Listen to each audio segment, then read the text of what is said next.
తాకట్లో ఉన్న మీ బంగారాన్ని విడిపించి ఆ రోజు ఆన్లైన్ రేటుకి కొంటాం. Sharma gold company.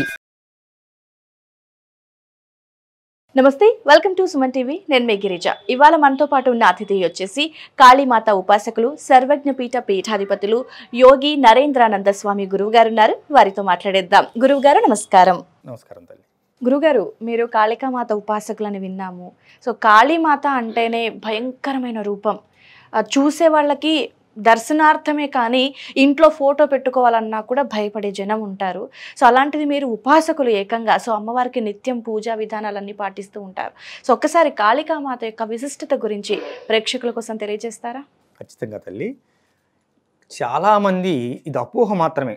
కాళికాదేవి అంటే బొల్లు కోరుతుంది, ఖచ్చితంగా జంతు బలు ఇవ్వాలి, ఆవిని రక్తంతోనే తర్పణం చేయాలి, రక్తంతోనే అభిషేకించాలి. ఇవన్నీ కూడాను అపోహలు. అంటే వీటిని అపోహలను కూడా మనం కొట్టిపారేయలేం. గతం నుంచి కొంతమంది చేస్తున్నటువంటి కొన్ని తాంత్రిక క్రియల వల్ల ప్రజల్లో ఈ భయం అనేది ఏర్పడింది. కానీ దశమహావిద్యల్లో మొదటి విద్య దక్షిణకాళి అమ్మ. ఆమె చాలా కరుణామయి, చాలా చల్లని దేవత. ఆవిడ గారు మనం అమ్మని గనక సాధిస్తే, అంటే సాధన చేస్తే మనకు అడిగినవన్నీ ఇస్తుంది. అడగకపోయినా మనం రక్షిస్తుంది. మనం కేవలం మంత్రజపం చేస్తూ ఉంటే చాలు. మనం ఈ కోరిక కావాలి అని కోరవలసిన అవసరం లేదు. మనకు ఉన్నటువంటి నెగిటివ్ ఎనర్జీని తీసేస్తుంది. భవిష్యత్తులో మనకి ఏదైనా నెగిటివ్ ఎనర్జీ వచ్చేది ఉంటే అమ్మవారే తొలగిస్తుంది. పూజ చేసుకున్నంత అంతే. ఇప్పుడు దశమహావిద్యల్లో దక్షిణకాళి ప్రథమ విద్య. ఆమెను సాధన చేసి ఆమెను గనక ప్రసన్నరాలను చేసుకుంటే దశమహావిద్యలు నువ్వు అన్నీ చేసినంత అదే మంత్రంతో అన్నీ సాధన చేసుకోవచ్చు. ఒకటి అయితే ఇది రక్త తర్పణం అనేది నిజం కాదు అంటే నిజంగా చేయొచ్చా చేయకూడదా? ఫస్ట్ ఆఫ్ ఆల్ అసలు కాళీ మహావిద్యలో 8 రకాలు ఉన్నాయి. మచ్చుకు ఒక 2 చెప్తాను. ఓకే. కొన్ని దక్షిణ కాళి, శ్మశాన కాళి, భద్రకాళి. ఇక్కడ దక్షిణ కాళిని ఉపాసన చేసిన వారు మన రామకృష్ణ పరమహంస తెలుసుగమ్మా. రామకృష్ణ పరమహంస గారు వారు అమ్మవారి దర్శనం కోసం పిచ్చివాళ్ళు అయిపోయారు. పిచ్చివాడుగా అయిపోయేవాడు. అమ్మ అమ్మ అమ్మ ఒకరోజు గడిచిపోతే తెల్లారి ఏడ్చేవారు వారు. ఎందుకంటే అమ్మ ఇంకా నీ దర్శనం నాకు కాలేదే, అమ్మ ఇంకా నీ దర్శనం నాకు కాలేదే అని చెప్పి. మరి వారు ఎప్పుడు కూడా ఎటువంటి రక్తతర్పణాలు చేయలేదే. దక్షిణకాళి సాధన చేసిన మనకి రామకృష్ణ పరమహంస వారు అమ్మే ఆయన, ఆయనే అమ్మ. రామకృష్ణ పరమహంస వారికి ధర్మపత్నిగా వచ్చిన శారదాదేవి అమ్మవారిని దర్శించింది. అమ్మవారిని దర్శించుకున్నది అంటే దర్శన భాగ్యం కలిగింది అమ్మవారికి. ఆ అమ్మవారికి ఆవిడ ఏ రక్త తర్పణాలు చేశారని శారదామాతకి కాళికాదేవి కరుణించింది. తర్పణం లేకుండానే దర్శనం ఇచ్చింది కదా. ఇప్పుడు సిద్ధులు కూడా అంతేనా. ఇప్పుడు రామకృష్ణ పరమహంస వారు ఒకసారి గంగానది దగ్గరికి వెళ్ళినప్పుడు ఒక వ్యక్తి నీటిపై నడుచుకుంటూ వస్తున్నాడట. వారు పూర్వాశ్రయంలో రామకృష్ణ పరమహంస వారికి తెలుసు. వారిని ఏమిటి నీటిపై నడుస్తున్నారంటే, నేను 12 సంవత్సరాలు కఠోర సాధన చేసి నీటిపై నడవడం నేర్చుకున్నానంట. అయ్యో 12 సంవత్సరాల యొక్క జీవిత కాలాన్ని నిరుపయోగం చేసుకున్నావా అన్నారట. అదేంటి, నేను నీటిపైన నడిచే సిద్ధిని సాధించాను కదా అంటే, ఒక పావలా ఇస్తే పడవవాడు ఇటు నుంచి అటు నేను దాటిస్తాడుగా. దానికోసం 12 సంవత్సరాల జీవిత కాలాన్ని నువ్వు వృధా చేయాలా? ఈ 12 సంవత్సరాలు నువ్వు అమ్మవారికే సాధన చేస్తే నీ యొక్క జీవితం ధన్యమయ్యేది కదా అని చెప్పి సెలవిచ్చారు రామకృష్ణ పరమహంస వారు. సిద్ధులు అనేవి వస్తూ ఉంటాయి, పోతూ ఉంటాయి. సిద్ధుల గురించి ఎప్పుడు కూడా మనం సాధన చేయకూడదు. మనం ఏదో ఆశించి ఇంకొక జీవిని బలి ఇవ్వకూడదు. కొన్ని తప్పనిసరి పరిస్థితుల్లో ఇంకా కింకర్తవ్యం అది తప్ప వేరేది లేదు అనుకున్నప్పుడు, అవకాశం లేనప్పుడు కొన్ని ఉంటాయి. అప్పుడు కూడా కుంకుమ నీళ్లు గుమ్మడికాయని ఇవ్వచ్చు, బూడిద గుమ్మడికాయని ఇవ్వచ్చు. గుమ్మడికాయని నరికి బూడిద గుమ్మడికాయగా అది 10 వేటపోతులతో సమానం. గుమ్మడికాయని నరికి దానిపైన కుంకుమ నీళ్ళతో తర్పణం ఇవ్వచ్చును ఏమ్మా. సో ఇక తప్పదు అనుకున్న సందర్భాల్లో ఇవి కూడా మించిపోయి కొన్ని బలమైన క్షుద్రకర్మలు జరిగి ఆ కుటుంబాన్ని రక్షించాలి అనుకున్న సమయంలో మనం ఈ గుమ్మడికాయ కుంకుమ నీళ్ళు తర్పణం ఇచ్చినా కూడా సరిపోదు అనుకుంటే అప్పుడు ఏదైనా యోచన చేయొచ్చు. అప్పటికి కూడా మనం దీనినే పరిగణలో తీసుకొని చేయాలి తప్ప అంత దూరం వెళ్ళకూడదు.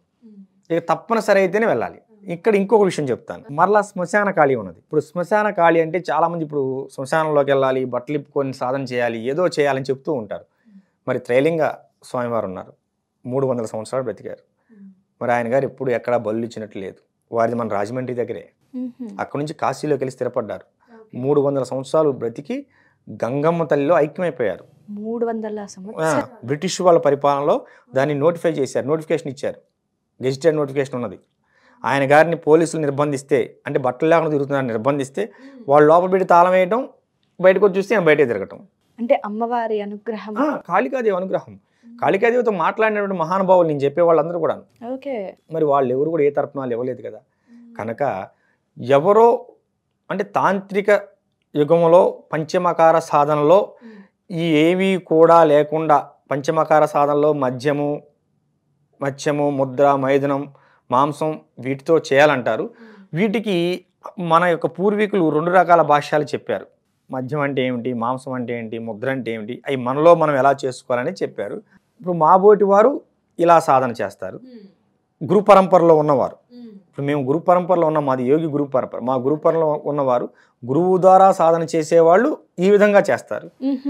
కొందరు ఉద్రేకపూరితమైన వాతావరణంలో ఉద్రేకంగా అలజడిపూరితంగా చేయాలి, ఏదో జనాన్ని అట్రాక్షన్ చేయాలి అనుకున్న వాళ్ళు ఈ జంతుబలి చేసి ఆ రక్తంతో తర్పణాలు చేయటం ఇలాంటివి చేస్తూ ఉంటారు. అయితే అమ్మవారిని సాత్వికంగా పూజించినా సరే అమ్మవారి అనుగ్రహం కలుగుతుంది. అమ్మవారి అనుగ్రహం ఏంటమ్మ, దర్శన భాగ్యం కూడా కలుగుతుంది. దర్శన భాగ్యం కాకపోతే ఆ స్థాయికి సాధన చేసుకోగలగాలి.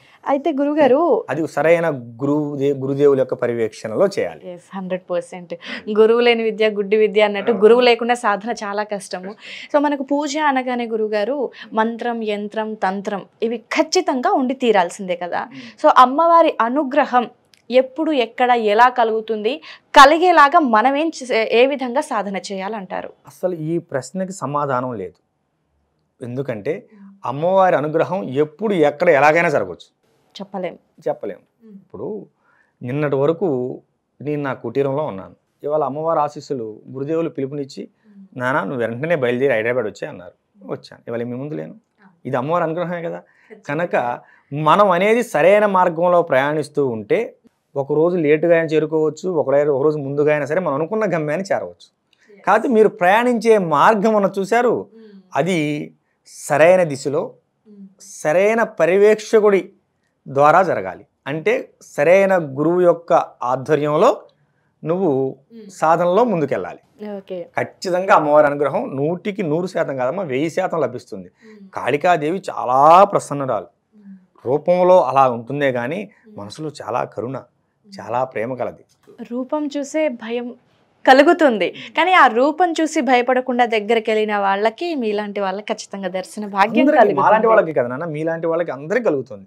ప్రయత్నం చేయండి, అమ్మని ఆరాధించండి. అమ్మని కేవలం ఆరాధన చేయండి, స్తోత్రాలతో పారాయణం చేయండి, అంతే, ఇంకేమొద్దు. అమ్మవారి ఫోటో అందరిళ్లలోనూ పెట్టుకోవచ్చు, ఖచ్చితంగా పెట్టుకోవచ్చు నాన్న, ఏమీ లేదు. శ్రీకృష్ణ వారి ఫోటో, అమ్మవారి ఫోటో ఏదైనా పెట్టుకోవచ్చు. ఎందుకంటే కృష్ణతత్వం, కాళీతత్వం ఒకటే, శూన్యం. అంటే గురుగారు కొన్ని రకాల ఫోటోలు ఇంట్లో పెట్టినప్పుడు ఇలాంటి నియమాలు పాటించాలి, ఇలాంటి పద్ధతులు పాటించాలి అనేవి కొన్ని రకాల నియమాలు ఉంటాయి కదా.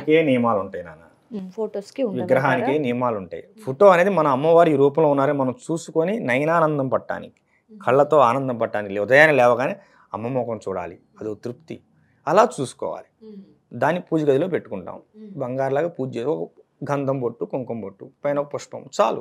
ఒక ఫోటో ఉంది కదా అని చెప్పి నిండా కుంకుమ రాసి నిండా బొట్లు పెట్టి అలా చేయకూడదు. నుదుటిన కుంకుమ బొట్టు, ఒక గంధం బొట్టు, పైన కుంకుమ బొట్టు, పైన 2 పుష్పాలు పెట్టుకో. వీలైతే పాదాల దగ్గర 4 పుష్పాలు పెట్టుకో, చాలు. ఏముండదు నాన్న. భగవంతుడి వల్ల ఎప్పుడు కూడా ఎటువంటి అనర్థం జరగదు. సర్వ అనర్థాలకు మూలం మానవుడే, ఈ విషయాన్ని గుర్తుపెట్టుకోండి. భగవంతుడి పేరుతో చేసేటువంటి అనర్థాలు కూడా మానవుడి వల్లే జరుగుతున్నాయి, కానీ భగవంతుడు ఎక్కడా చేయలేదు. భగవంతుడి కోసమనో, భగవంతుడి గురించనో, భగవంతుడి పేరుతోనో మనం చేసుకునే మారణ హోమాలే తప్ప భగవంతుడు ఎప్పుడు కూడా ఇది చెయ్యాలి, ఇది చెయ్యొద్దు అన్నాడు. మనం చేసే పనులకి కర్మలను ఆపాదిస్తాడు, అంతవరకే. నువ్వు తప్పు చేసావా, నువ్వు ఈ కర్మ అనుభవించాలి. నువ్వు పుణ్యం చేసావా, నీకు మోక్షం, గతంలో చేసిన కర్మలను తొలగిపోతే నీకు మోక్షాన్ని అనుగ్రహిస్తాడు, అంతే. మోక్షం వచ్చేంత పుణ్యం చేయలేదా, పుణ్యలోకాల్లో కొన్నాళ్ళు ఉంటావు, మళ్ళీ మానవ జన్మెత్తావు, అంతవరకే. భగవంతుడు ఏది కూడా నువ్వు ఇది చెయ్యి నా కోసం అని చెప్పలేడమ్మ. ఇప్పుడు శివయ్య ఉన్నాడు, నెత్తిన గంగపై, పాలుపై, పెరుగుపై, నెయ్యిపై ఏమి ఉంటాయా, ఏది అన్నీ కిందకు వస్తాయి. ఇది ఏది శాశ్వతం కాదు, ఇది ఏది శాశ్వతం కాదని శివుడు చెబుతానే ఉంటాడు. మనకు ఆదిదేవుడు ఎవరు? శివుడు. ఒరే నీకు వచ్చే ఏది శాశ్వతం కాదు, వయసు వచ్చింది ఇది శాశ్వతం కాదు, అన్నం వచ్చింది ఇది శాశ్వతం కాదు, భార్య పిల్లలు వచ్చారు ఇది శాశ్వతం కాదు, ఓకేనా, ఇప్పుడు ఆస్తులు వచ్చాయి ఇది శాశ్వతం కాదని చెబుతానే ఉంటాడు. వెర్రి జనం, వ్యామోహాలు పిచ్చిలో పడి అట్లా వెళ్ళిపోతూ ఉంటారు. అయితే గురుగారు మరి కాళికాదేవిని ఉపాసన చేసేటప్పుడు జపించేటప్పుడు ఏవైనా అంటే ఏదైనా తప్పు చేస్తే, ఇప్పుడు మామూలుగా మనం అంటారు కదా ఏదైనా తప్పు చేస్తే భగవంతుడు శిక్షిస్తాడు అని, మరి అమ్మవారు శిక్ష ఏదైనా తన బిడ్డలకి వేస్తోందా ఏదైనా తప్పు చేస్తే తెలిసి ఇది తెలియక? ఖచ్చితంగా తప్పు. ఎందుకంటే అమ్మవారి సాధనలో మనం ముందుకెళ్ళే కొలది ఉన్న తప్పులన్నీ కరిగిపోతూ వస్తూ ఉంటాయి, మన కర్మలన్నీ కరిగిపోతూ వస్తుంటాయి. సాధనా క్రమంలో పూజ చేసేటప్పుడు తెలిసో తెలియకో ఒక పొరపాటు చేసినప్పుడు అమ్మ క్షమించకపోతే ఎవరు క్షమిస్తారు? అమ్మే క్షమించాలి. ఎవరు క్షమిస్తారు? అమ్మ అది మనం తప్పని మనకు తెలిసినప్పుడు అమ్మ మళ్ళీ క్షమాపణ అడుగుతాంగా, అమ్మ ఇది ఇలా చేసి ఉండకూడదు, తెలియక ఇలా చేశాను, నన్ను మన్నించు. ఓకే, నువ్వు తెలుసుకోవటానికి చేసే ప్రయత్నంలో తప్పులు జరుగుతాయి కదా, అవునా? ఇప్పుడు నువ్వు ఒక పరీక్షకు ప్రిపేర్ అవుతున్నావమ్మా, ఆ క్రమంలో నీకు రానివన్నీ నేర్చుకుంటూ తప్పులు ఏమంటే సర్దిద్దుకుంటూ ముందుకెళ్ళాలి కదా. అదేవిధంగా అమ్మను సాధన చేసే క్రమంలో మనం ఏదైనా తెలియక ఏదైనా పొరపాట్లు చేస్తే అవి సరిదిద్దడానికే కదా మన గురువు ఉన్నది. అందుకనే గురువు పర్యవేక్షణలో చేయాలి. ఏదైనా పొరపాటు జరిగితే దాన్ని మన గురువు సరిదిద్దుతాడు. ఓకే గురువుగారు, అసలు అంటే మీరు కాళికాదేవి ఉపాసన చేయటానికి, అమ్మవారి ఉపాసకులుగా మారటానికి కారణం ఏంటి గురువుగారు? అసలు ఇది ఈ జన్మబంధం కాదమ్మా. మా గురుదేవులు నాకు చెప్పిన ప్రకారం ఒక 4 జన్మలుగా ఈ సాధనలో ఉంటూ, మీరు అన్నారే పొరపాట్లు చేస్తే అట్లని, ఏదో పొరపాట్లు చేస్తూ ఉన్న స్థితికి వెళ్ళలేక మళ్ళీ మరుజన్మ ఎత్తుతూ 4వ జన్మలోకి అతి చిన్న వయసులోనే అమ్మవారిని సాధించుకోవడం అనేది జరిగింది. అంటే జన్మలు అనేది మీ గురువు గారు చెప్పారు అంతే, మీకు? అంతే లేదమ్మా, మా గురుదేవులు చెప్పింది, నాకు తెలియదు. ఎందుకు ఎలా అంటే మా మొదటి గురువు గారు యోగి పూర్ణచంద్ర మహారాజు గారు, లలితా ఉపాసకులు, చాలా గొప్పవారు మా గురుదేవులు. ఆయన బయట ప్రపంచంలోకి అసలు ఎక్కడికి వచ్చేవారు కాదు. పీఠం, అమ్మవారిని చూసుకోవటం, ఇంట్లో కూర్చోవటం, ఇంతే. ఒకే పీఠంలో 108 దేవతామూర్తులను ప్రతిష్ఠ చేసుకున్నారు. అంటే ఏ దేవుడైనా ఆయన దగ్గరికి రావాలి, ఆయన ఏ దేవాలయానికి వెళ్ళరు. వెంకటేశ్వర స్వామిని చూడాలనుకుంటే వారిని ఇక్కడ ప్రతిష్ఠ చేసుకున్నారు. భైరవుని చూడాలని, కాశీలో నుండి భైరవుని చూడాలంటే ఆయన ఇక్కడ ప్రతిష్ఠ చేసుకున్నారు. ఒక శని త్రయోదశి వస్తుంది, శనికి అభిషేకం చేయాలి, శనీశ్వరుని ప్రతిష్ఠ చేసుకున్నారు. దత్తాత్రేయుని చూడాలి, గంగాపూర్ వెళ్ళాలి, నేను ఎందుకు వెళ్తా గంగాపూర్, ఆయన ఇక్కడికి వస్తారంటాడు, దత్తాత్రేయుని ప్రతిష్ఠ చేసుకున్నారు. ఆ దత్తాత్రేయుడి దగ్గరే నన్ను కూర్చోబెట్టి నాకు మంత్రోపదేశం చేశారు మా గురువు గారు. అయితే మీకు ఈ మంత్రోపదేశం అనేది ఏ వయసులో జరిగింది గురువుగారు? నేను అమ్మవారికి పూర్తిగా పూజలో ఉండేది. మాకు ఒక కొన్ని తరాలుగా మాకు అంకమ్మ అమ్మవారు మాకు ఎలవేల్పుగా ఉన్నారు. నిత్యం అమ్మవారి పూజలో ఉండేవాళ్ళం. మా అమ్మగారు తర్వాత నేను అమ్మవారి పూజలో ఉండేవాళ్ళం. నేను ఎక్కడికి వెళ్ళినా ఏదో తెలియని పాజిటివ్ వైబ్రేషన్ అనేది ఎప్పుడు ఉంటుండేది, చిన్నప్పటి నుంచి ఉంటూ ఉండేది. ఎందుకంటే అమ్మవారి సాధనలో, అమ్మవారి పూజలో ఉంటాం కదా, అది కామన్. అయితే ఇంటర్మీడియట్ అయిపోయిన కాడి నుంచి భక్తిభావం పెరిగింది తల్లి. ఇంటర్మీడియట్ అయిపోయిన కాడి నుంచి భక్తిభావం బాగా పెరిగింది. అది బయటికి చెప్పేవాడిని కాదు. నోరు తెరిచినా నోరు మూచినా అమ్మవారి పేరే ఉండేది. అంకమ్మ అనే పేరే ఉండేది. మహాకాళి, అంకమ్మ కాస్త ఆంకాళిగా మారింది, ఆంకాళి కాస్త మహాకాళిగా మారింది. ఇది నా చదువంతా పూర్తయి నేను ఉద్యోగం చేయటం, విజయవాడ వెళ్ళటం, ఉద్యోగం చేయటం. ఈ ఉద్యోగం చేసే క్రమంలో కంప్యూటర్ ముందు కూర్చుంటే మైండ్ పని చేయకపోవడం, ఇలాంటి డిస్టర్బెన్స్ ఉండేది. పని చేయకపోవడం అంటే ఏంటి, ఏదో మగతగా ఉండేది. సరే దీన్ని అనేది ఏమిటి, మన గుళ్ళో పూజ చేసుకోవడం, ఇలాగే ముందుకెళ్ళడం జరిగింది. ఈ క్రమంలో గురువు గారికి వెతుకులాట మొదలైంది. అంటే ఒక రిపోర్టర్ గారు, వెంకటరావు గారు అని అప్పుడు TV5లో చేసేవారు నందిగం దగ్గర. కొంచెం డిస్టర్బెన్స్గా ఉంటుంది, మైండ్ అంతా కాన్సన్ట్రేషన్ చేయలేకపోతున్నాను, అలాగని నాకు ఆరోగ్యం బాగుంటలేదు అంటే బ్రహ్మాండంగా ఉంటుంది, కానీ మనసంతా ఎటో లాగుతుందని చెప్పి అన్నాను. అంటే ఒకసారి గురువు గారిని కలుద్దు కానీ నేను చెప్తానని ఒక పేరు చెప్పారు. అదే మన పూర్ణచంద్ర మహారాజు గారి పేరు చెప్పారు. అక్కడికి వెళ్లకుండా ఒకసారి స్నేహితులతో కలిసి విజయవాడ అమ్మవారి, ప్రతిసారి విజయవాడలో ఉద్యోగం చేసేటప్పుడు ప్రతి ఆదివారం అమ్మవారి దర్శనానికి వెళ్ళేవాళ్ళం. పైకి ఇంద్రకీలాద్రి విజయవాడ. ఒకసారి 11 గంటలప్పుడు వెళ్ళి మామూలుగా కూర్చుంటే సాయంత్రం 6 అయింది లేచేటప్పుడు. నా ఫ్రెండ్స్ అటు తిరిగి ఇటు తిరిగి అందరూ కూడా మళ్ళీ అక్కడికి వచ్చి లేపేటప్పటికి, నేను లేచేటప్పటికి 6 అయింది. ఉదయం 11 గంటల నుంచి సాయంత్రం 6 గంటల క్యాజువల్గా కూర్చున్నాం తల్లి అందరూ. వాళ్ళ కింద అన్నదానానికి వెళ్ళి భోజనం చేసి వచ్చి పైన నేను లేకపోవట్లేదని అలాగే కూర్చున్నారు. ఆ రోజు కొంచెం క్లారిటీ వచ్చింది, ఏదో జరిగింది. వీళ్ళు లేపిన తర్వాత మనం ఎడ్యుకేటెడ్స్గా ఎంతైనా మనకు ఆలోచన ఉంటుంది కదా, అంటే సంథింగ్ ఎల్స్, ఇది దైవానికి సంబంధించి ఏదో జరుగుతుంది అని అక్కడి నుంచి వెళ్ళి మళ్ళీ అమ్మవారిని దర్శించుకున్నాను. ఆ టైంలో ఎవరు లేరు, 6 గంటలప్పుడు గుళ్ళు ఎవరు లేరు, ఆచార్యుల వారు మాత్రం ఉన్నారు. లోపలికి వెళ్ళి ఎంతసేపు అయినా నిలబడవచ్చు, ప్రశాంతంగా ఒక పావు గంట పైన నిలబడి ప్రశాంతంగా అమ్మవారిని దర్శించుకొని ఇంటికి వచ్చిన తర్వాత ఈ గురువుగారి దర్శనం లభించింది. గురువుగారి దగ్గరికి వెళ్ళటం, గురువుగారు ఏంటి నాన్న ఎన్నాళ్ళు ఉన్నామని చెప్పి గురువుగారు నన్ను తిరిగి ప్రశ్నించడం, తెలిసిన వాళ్ళలాగా ప్రశ్నించడం, నేను స్టన్ అయిపోవటం అన్నీ చూసి నీకు గురు పౌర్ణమి రోజు మంత్రోపదేశం చేస్తానని చెప్పటం అంతా టకటక జరిగిపోయింది తల్లి. ఓకే, ఆ విధంగా అమ్మవారి ఉపాసకులుగా మారిపోయారు. అంతే. ఓకే, సో మొదటిసారి మీరు ఉపాసకులుగా మారిన తర్వాత అమ్మవారి పూజలో ఎలాంటి అనుభూతిని పొందారు మీరు? ఆల్రెడీ అనుభూతి అనేది ముందే పొందానమ్మా. ఇప్పుడు చెప్పాను కదా, ఈ అనుభూతులన్నీ ముందే జరిగాయి. ఇవన్నీ తెరలన్నీ తొలగిపోయాయి. గురువుగారు మంత్రోపదేశం చేసిన తర్వాత, మంత్రోపదేశం చేసి ఒక 5 సంవత్సరాల సాధనలో ముందు ఈ తెరలన్నీ తొలగిపోయాయి. అమ్మవారు ఇలాగే ఉంటారు, అలాగే ఉంటారు, ఇలా భయపెడతారు, ఇవన్నీ మూఢనమ్మకాలు అనే విషయం క్లారిటీ వచ్చింది నాకు. ముందు సాధనలో ముందు మనం ఏవైతే ఎక్కువగా నమ్ముతామో అవన్నీ కరెక్ట్ కాదని ఒక క్లారిటీ వచ్చింది. అమ్మవారు చాలా ప్రసన్నంగా ఉంటారు, భక్తులను చాలా దగ్గరకు తీసుకుంటారు, కొడుకులాగా బిడ్డలాగా మన దగ్గర లారిస్తారు అనే క్లారిటీ వచ్చింది. ఎలాంటి కష్టం వచ్చినా దాన్ని ఇలా పక్కకు నెట్టేస్తారు అమ్మని నమ్ముకుంటే అనే ఒక క్లారిటీ వచ్చింది నాకు. ఓకే, అయితే గురుగారు సర్వజ్ఞ పీఠంలో మీరు ఆధ్వర్యంలో ఉంటారు, సో ఎన్నాళ్ళుగా ఉంటున్నారు?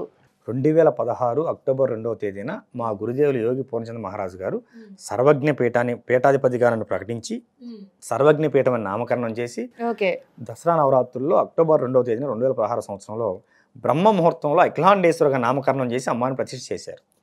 ఎక్కడ గురుగారు ఇది? జుజ్జూరు గ్రామం తల్లి, వీర్లపాడు మండలం జుజ్జూరు గ్రామం, ఎన్టీఆర్ జిల్లా. ఓకే ఓకే, మన హైవే పక్కనే తల్లి, వెళ్తుంటే విజయవాడ టు హైదరాబాద్ హైవే. అప్పుడు గురువుగారు అమ్మవారిని చాలా ప్రసన్నమూర్తిగా ప్రతిష్ఠ చేశారు. గురువుగారు ఇదేమిటి ఇలా నేను మహాకాళి ఉపాసకుని కదా, అమ్మవారిని ప్రసన్నవదనంతో ప్రతిష్ఠ చేశారేంటి అన్నాను. ఇది గ్రామం నాయన, భక్తులు చూడటానికి భయపడతారు, రకరకాలుగా ఆలోచించేస్తారు, నువ్వు చేసేది కాళీనే, ఏమో ప్రసన్న కాళి. ప్రసన్న కాళి అనే పేరు కూడా లేకుండా అఖిలాండేశ్వరగా నామకరణం చేసి అఖిల జగత్తుకు ఏమే మాతా మహారాజ్ఞిగా అని చెప్పి నేను నామకరణం చేసి అఖిలాండేశ్వరగా నామకరణం చేసి అక్కడ పెడుతున్నాను, ప్రతిష్ఠ జరుగుతున్నాను. నీకు ఒక లఘు విగ్రహం అంటే కింద ఒక 12 అంగుళాల కాళి మహాకాళి విగ్రహాన్ని ప్రతిష్ఠ చేసి మళ్ళీ విడిగా వాయు ప్రతిష్ఠ చర ప్రతిష్ఠ చేసి అక్కడ కింద పెట్టి పూజ మొత్తం ఇక్కడ చేసుకో అని శ్రీచక్రంతో సహా ప్రతిష్ఠ చేశారు గురువుగారు. ఓకే గురుగారు, సో మీ రెగ్యులర్ లైఫ్ ఎలా ఉంటుంది గురువుగారు ఉపాసకులుగా మారిన తర్వాత, అలాగే పీఠానికి అధ్యక్షులు కూడా? పీఠాధిపతిగా అయిన తర్వాత అమ్మా మన రెగ్యులర్ లైఫ్లో చాలా మార్పులు వస్తాయి. నిత్య అనుష్ఠానం, ఎక్కడున్న అనుష్ఠాన సమయాలనే మార్పులు రావు. ఖచ్చితంగా నిత్య అనుష్ఠానం చేయాలి. నిత్యము భక్తులకు అందుబాటులో ఉండాలి. నిత్యం భక్తులకు అందుబాటులో ఉండాలి. ఇక విమర్శలు పొగడ్తలు అనేవి సహజం, ముఖ్యంగా మన హైందవ ధర్మంలో. ఎవరైనా పొగిడినా మనం పట్టించుకోకూడదు. ఎవరైనా విమర్శిస్తే వాళ్ళని మనం స్నేహితులుగా భావించాలి. ఎందుకంటే స్నేహితులుగా భావిస్తే వారిపైన మనకు ద్వేషం రాదు. అవును కదా. ఇప్పుడు మన శక్తి ఏమిటో మనకు తెలుసు, వాళ్ళకి తెలియకపోవచ్చు. మనం వారిపైన ద్వేషంగా మార్చుకున్నాం అనుకోమ్మా, మనం ఏమీ చేయకపోయినా మన చుట్టూ ఉన్నటువంటి శక్తి అనేది వాళ్ళకి ఏదో కీడు చేసే ప్రమాదం ఉంటుంది. కనుక ఎప్పుడూ కూడా మనల్ని విమర్శించే వాళ్ళని మనం శత్రువులుగా భావించకూడదు. ఇది మా గురుదేవులు చెప్పినటువంటి మాట. యోగి పూర్ణచంద్ర మహారాజు గారు 2018లో లలితమ్మదేవులు ఐక్యమైన తర్వాత 2 సంవత్సరాలు కఠోర సాధన గురుదేవుల కోసం చేసిన తర్వాత హిమాలయ యోగులు సిద్ధయోగి గారు నన్ను శిష్యుడిగా అంగీకరించారు చాలా పరీక్షల తర్వాత. ఇక గురువు గారి దగ్గరికి వచ్చిన తర్వాత అంతకుముందు కాస్త కూస్తో ఆవేశం ఉండేది నాకు. బేసిక్గా కాళీ ఉపాసకులంగమ్మ కొంచెం ఆవేశం ఉండేది. తెలియకుండానే స్వామివారు నన్ను పూర్తిగా శాంతపరిచారు. ఇక కాస్త కూస్త అది కూడా లేదు. అంటే ఇప్పుడు మీకు కోపం ఏమి ఉండదా గురువుగారు?